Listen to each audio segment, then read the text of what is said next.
No livro do profeta Isaías, nós vamos ver que Deus diz: não basta restaurar as tribos de Israel, mas você deverá ser luz para as nações, para que minha salvação chegue até os confins da terra. Isso foi a grande missão de Jesus, cumprida e bem cumprida. O mundo o conhece. Ele restaura e cria a nova Israel, rumo a Jerusalém celeste, com seu testemunho, mais um testemunho do servo. O servo sofredor, o testemunho do servo é o testemunho nosso para caminhar aqui na terra. Entendam bem, com o tempo foi se tirando a graça de entender a vida humana e foi retirando da vida o sofrimento, as dificuldades, e foi colocando só facilidades. Então, o ser cristão, o seguir a Cristo, se tornou uma coisa ruim, porque o mundo põe tudo como fácil, o mundo põe tudo como digital, fácil. Vive numa procura constante que nunca satisfaz. Inventa coisa, tenta esvaziar o sagrado, tenta desfazer o sagrado, mas não consegue. Consegue para aqueles que querem verdadeiramente viver uma vida totalmente relaxada e sem viver rumo a Jerusalém celeste. Não basta que restaures Israel, tem que ser luz para criar esse povo novo. Paixão, vida, paixão, morte, ressurreição, ascensão. Estarei convosco até o fim dos tempos. Ele foi necessário o caminho, todo o caminho até chegar à ressurreição, passando pela sua vida, pelas dificuldades, pelas dores, passando pela contradição, passando por paradoxos, passando por tudo até chegar à sua morte. A morte que nos cura, a morte que nos curou. A sua vida, a minha vida, vale um Cristo crucificado, que morreu para restaurar a nossa vida. Isso também tem que ter uma aplicação na nossa história. Ou seja, não basta seguirmos Jesus, é preciso ser testemunho de Cristo, testemunha de Cristo. É preciso viver essa vida em busca da vida eterna. É viver essa vida com passagem. Os homens trocaram, a humanidade trocou. Querem construir cada vez mais casas de pedra fortes, que sustentem, como se esse mundo não fosse passar, como se fosse viver pelo resto da vida. Tá bom, como os faraós antigos, que se banhavam de ouro quando morria, achando, construindo pirâmides, etc., que iam continuar com servos que morriam para servi-los e tudo mais. O mundo continua doido, cada vez mais longe da verdade, e ao mesmo tempo, cada vez mais em busca de algo que só Jesus tem. Só que é difícil aceitar, porque aceitar Jesus é aceitar verdadeiramente uma vida em busca da vida eterna. Eu disse: eis que venho com prazer, faço a vossa vontade. É assim que devemos viver no nosso dia a dia. Muitas vezes os pais educam seus filhos subtraindo deles a grande graça que é o Evangelho, subtraindo da vida de cada filho as dificuldades do mundo presente, subtraindo, tirando o que seria necessário para o seu crescimento, colocando facilidades, achando que está blindando o filho. Isso tem tirado da vida eterna, porque começa um caminho de facilidade já desde o começo. Depois os pais não conseguem mais, sabe por quê? Porque nem como criança controlam, como jovem, como adolescente piorou. Porque você sabe, adolescente começa a questionar, né? Ele começa a querer saber, ele começa a falar não sei o que lá. Todo mundo teve adolescente em casa.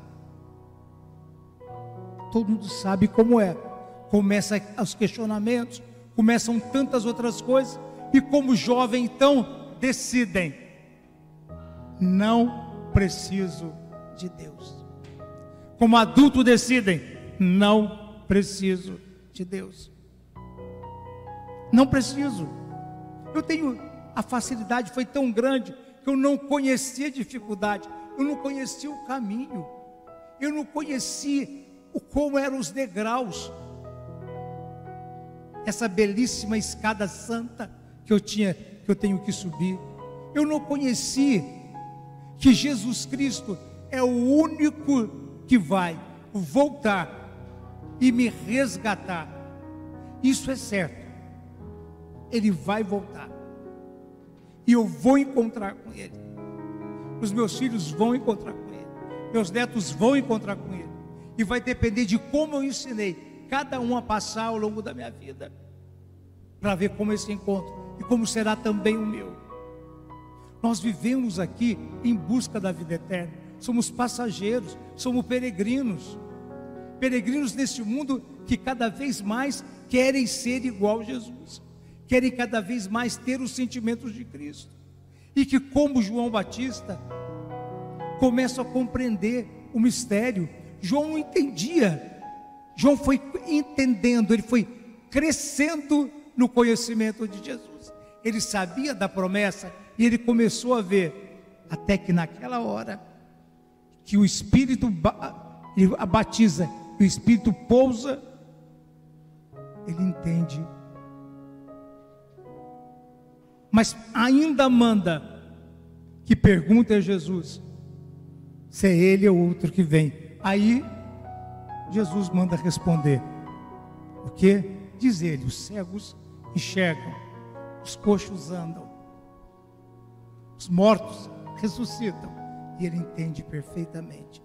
E assim precisamos sermos nós, crescemos nesse conhecimento.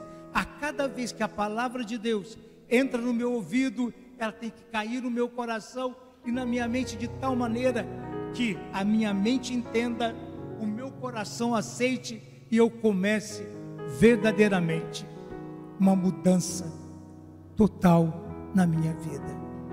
João batizou com água, Jesus batiza no Espírito Santo, porque passou pela paixão, morte, ressurreição, ascendeu aos céus e de lá enviou o Espírito Santo, batizando-nos com o Espírito Santo, dando-nos capacidade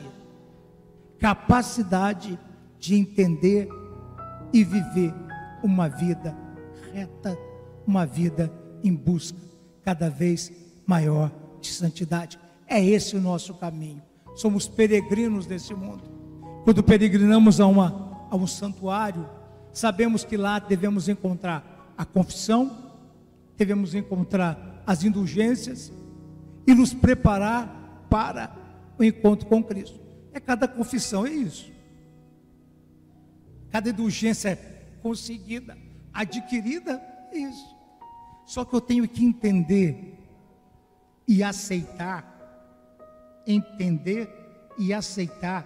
para que de fato eu tenha uma peregrinação de alegria, mesmo no sofrimento, mesmo nas dificuldades. Senão eu começo a ser estranho, né?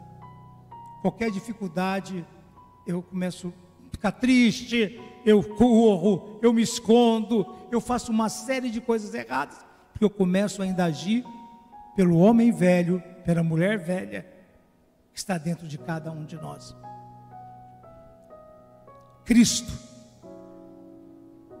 ontem, lia o Padre Douglas, no sábado passado, Cristo hoje, Cristo sempre, Cristo na nossa vida, Cristo na nossa essência, Cristo enamorados de Jesus. O grande segredo de Francisco. São Francisco não teve segredo porque era pobre. Não porque ficou nu, tirou todas as roupas na praça que o pai havia dado e renegou a família. Não. São Francisco era apaixonado por Jesus. Então, para ele, não tinha apego. Não tinha apego a nada. A nada. Somente ele queria ser cada vez mais enamorado de Jesus. E é isso que nós precisamos ser. Apaixonados por Jesus. Porque no final da carta aos Coríntios, para vós graça e paz, da parte de Deus nosso Pai e do Senhor Jesus Cristo. Paulo era embaixador desse Cristo. Somos embaixadores desse Cristo. Pelo batismo, nos tornamos embaixadores desse Cristo, porque portamos o Espírito Santo dentro de nós. Por isso, meu irmão, minha irmã, cuidado. Se digo que sou cristão, tem que ter rosto de cristão. Nós mineiros conhecemos queijo. Queijo vai para a mesa, a gente sabe. Está mais ou menos a meia cura, está mais amarelo, pode ser o Gouda ou o prato, e assim por diante. Temos que nos conhecer pelo sinal de esperança que cada um deve ter. De esperança, na certeza de que Jesus venceu por nós. O Cordeiro de Deus tirou o pecado do mundo. Não como aquele cordeiro que era colocado fora para espiar, ia para o deserto para espiar os pecados. Não aquele cordeiro que era imolado e aspergia. Muito mais do que isso. É o Cordeiro de Deus que tira o seu e o meu pecado do mundo. E abre as portas da sua vida e da minha vida para um caminho de santidade. O tempo de Deus é hoje. É agora. É nesse momento. Nós não podemos esperar. Não podemos. Que o bom Deus nos batize com o Espírito Santo dele e nos capacite com a graça de nos dar uma têmpera tão forte, que nós voltamos a ser homens e mulheres teocêntricos, não homens e mulheres que vivem a centralidade do mundo e do prazer.